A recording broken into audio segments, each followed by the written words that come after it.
channel. This is going to be one of those rare videos where I actually talk about my process. Not that I hate to talk, but I usually just kind of stick to making the music and filming that. But had some questions recently about some of my processes. Thought I'd just go over this one with you all. So today what we're going to be using mainly is this SP-404sx. A lot of people have this sampler. It's very popular. A lot of big producers have used it. Certainly it is, I would say, very important to the lo-fi hip-hop scene, but it's also very useful for other styles of music as well. And today I'm going to kind of talk about how I'm using this with a little bit of external gear. So I'm going to be using this with sounds from this Elektron Digitone, and I got some drums off my PO-33 KO. So if this interests you, stick around and we'll get into it. Alright, so as I said, I got the drums off of this PO-33. Now, a lot of people use this for their drums. You can put different drum hits on different pads. You can finger drum, you can do all that. I do that sometimes as well, but this time I wanted more of like a breakbeat, looped sort of thing. So I decided to use the PO-33. So I put in some drum sounds here. You can hear a little of that. And I built a 4-bar pattern, so I'll let that play real quick.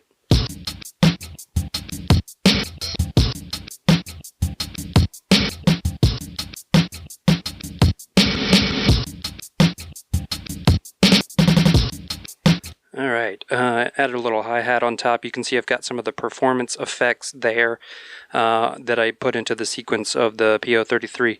Now I put that into here. I did a little bit of EQ. I added just a little bit of chorus to add some stereo separation because this device is mono, as you probably know.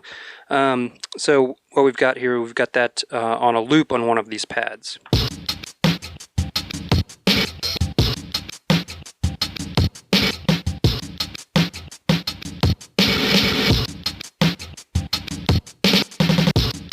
Okay, you can hear it sounded a little more lively, a little bit more stereo separation in the signal path on that one. So yeah, that's what we've got going on for drums. Let's get into this Digitone here a little bit, and I'll talk about, whoops, hold on. Alright, yep, there we go. And I'll talk about some of the sounds on this. Now, I've got 4 different sounds, and first off we've got this pad sound. Very nice warm pad sound. Then we've got this sort of low elephant bass, or maybe that's a Reese, I don't know. Very jungle bass though. And then we've got this arpeggiators thing.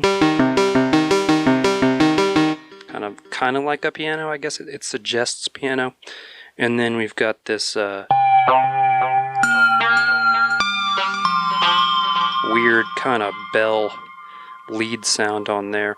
And what I did for each of these sounds is I put them into sequence on this device so that I could bounce those things into this at the appropriate tempo.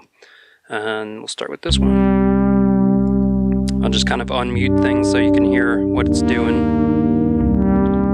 Turn on the bass.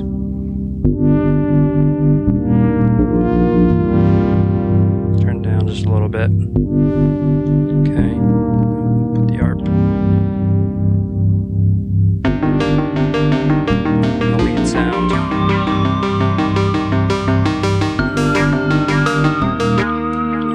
Get the idea. Obviously you can make whole tracks on just this device. Certainly people do. I do as well. But this time I wanted to really see what I could do in terms of using these sounds with the effects in this. Now I found out that the chorus that this adds and the tremolo pan, like anything that separates stereo, it really does a nice job to the sounds of this. Now this has a nice chorus on it too, but this just gives it that extra oomph. So here's that pad sound.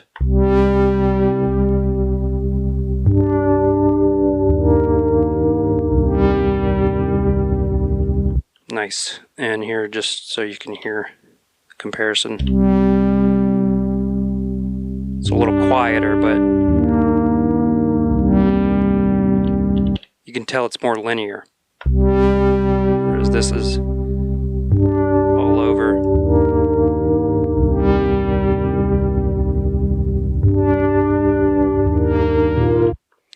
Great. So I've got that. I've got the bass in here.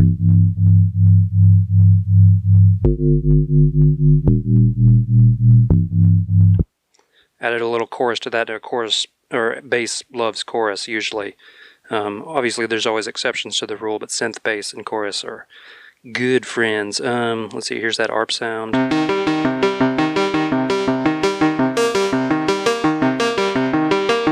I went through several steps. I'm not going to go through the process, but you add an effect a little bit, and then you resample to another pad, and then you add another effect and you resample to another pad, so you can like EQ, compress, add reverb, all these things to any sound you put in here.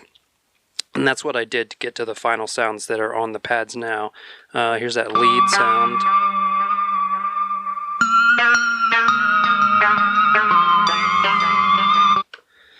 Okay, and then I added one other little thing just to give it some extra texture to the beat. This meaningless existence with lack of self-affirmation cannot be good for you, or anyone else for that matter.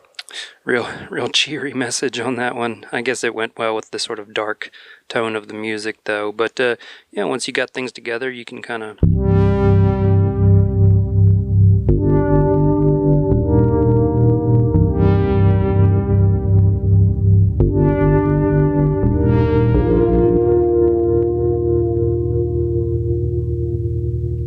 Sweet.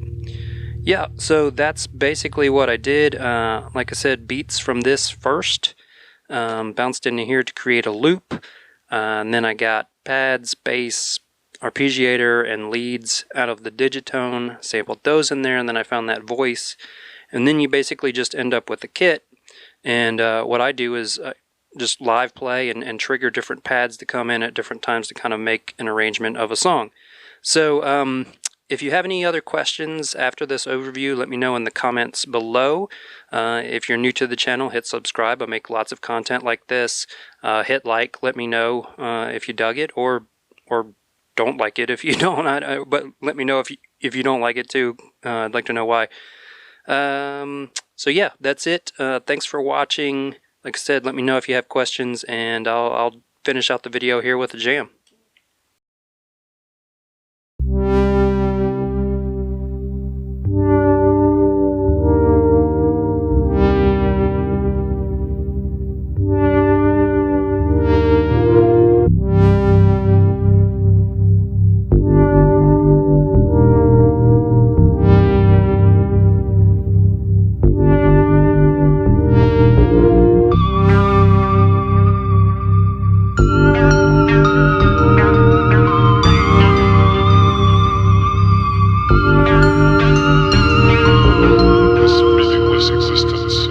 Lack of self-affirmation cannot be good for you, or anyone else for that matter.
with lack of self-affirmation cannot be good for you, or anyone else for that matter.